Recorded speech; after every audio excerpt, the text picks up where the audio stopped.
Yan mga brother, bali ito na yung bangka ng ating pinipinturahan, yung bangka kung kakabta ng bago makina.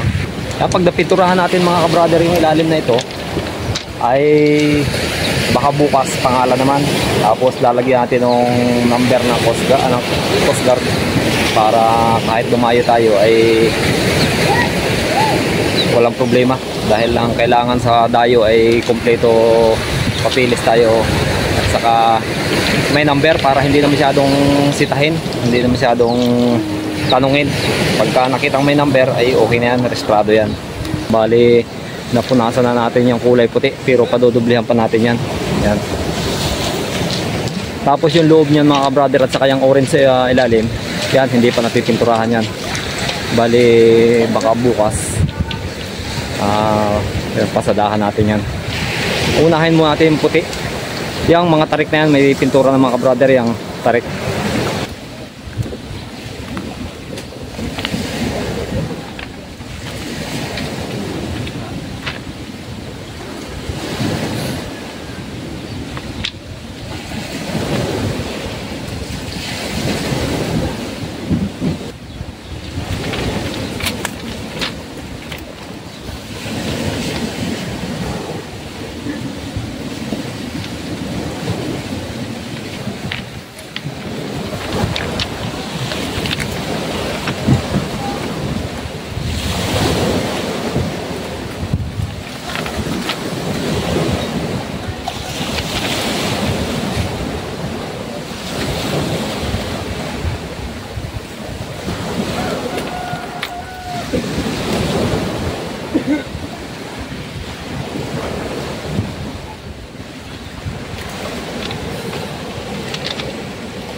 Yan mga kabrother, nandito na tayo sa loob ng bangka. Ito na ating pipinturahan dahil yung puti ay natapos na natin, kaya dito naman tayo sa loob.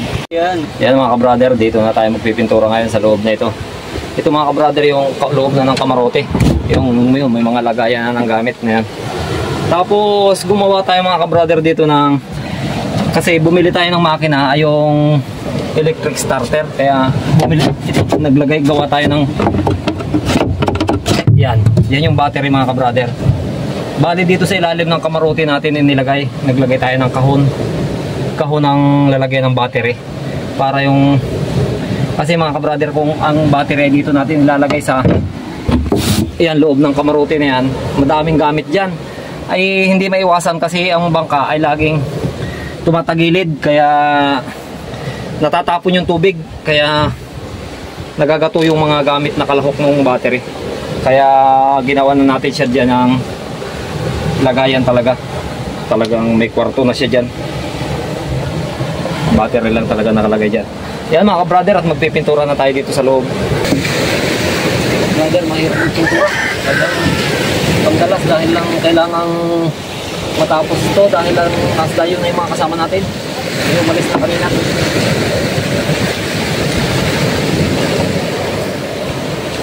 Kaya ito'y pakakapyawan lang natin ito. Hindi siguro ito mapupulido ng pagpintura.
mga ka-brother ang pipinturahan natin na yung kulay dilaw na yan. Dahil lang yan, tapos na natin yung nalagyan natin ng waterline. Tapos yung hulihan. Yan. Yan, nagtutura na rin siya. Balit yan, titigas lang natin mga ka-brother bago natin lagyan ng ilagay yung makina. Baka mamayang hapon mga ka-brother may lagay natin yung makina. Ang hindi lang natin pipinturahan pa yung kulay dilaw na yan. Yan ang pipinturahan natin ngayon.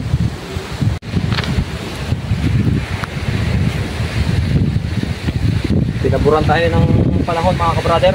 Daslat mainit. Madaling matuyo itong ating pintura. Bali ito yung nakalagay yung papag mga ka-brother. Dahil yung ilalim naman ay maganda pa. Ito lang ang ibabaw ang ating pipinturahan. Dahil hindi siya naiinitan at may papag, kaya yung ilalim makapal pang pintura. Kaya dito lang tayo sa ibabaw ng pintura ng papag pintura ngayon.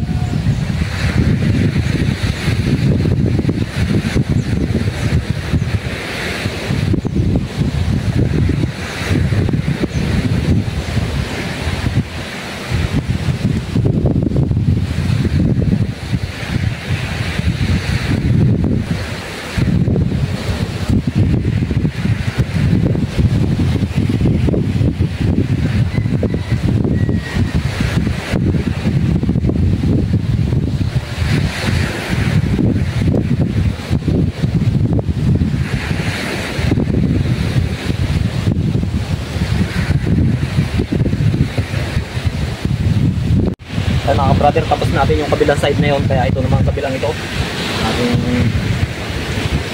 pinturahan.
Yan mga ka-brother, tapos na nating pinturahan yung loob, yung ibabaw, yung kulay dilaw.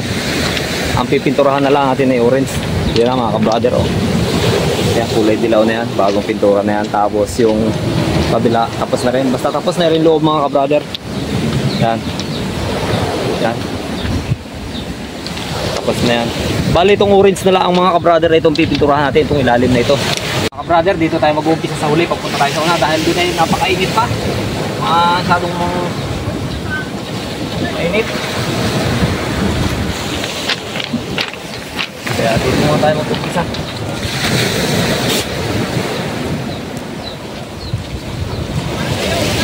Bali medyo madilaw-dilaw siya mga ka-brother, pero pagka natuyo yan, orange na rin yan. Kumuha ko ng kulay niyan dyan sa dati.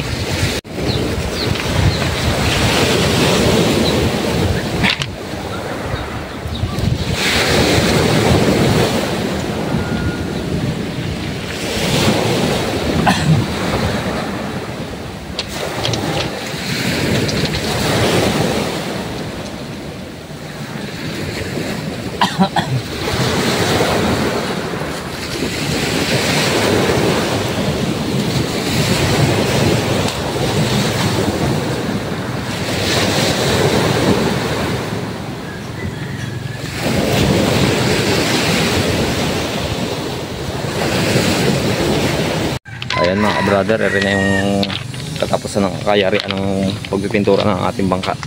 Na. Bali yung pisuting yan, yung sa timon mga ka-brother ay hindi pa naiitali, pero may pintura na rin. Kaya pangalanan na lang natin para Kasi masyadong pagka ang bangka ay walang pangalan ay masyadong pansinin, sinisita ng mga Coast Guard. Kaya kailangan ating pangalanan at lagyan ng numero doon sa unahan. Yan, napakakalman ang dagat ngayon mga kabrader. Payapa ang dagat.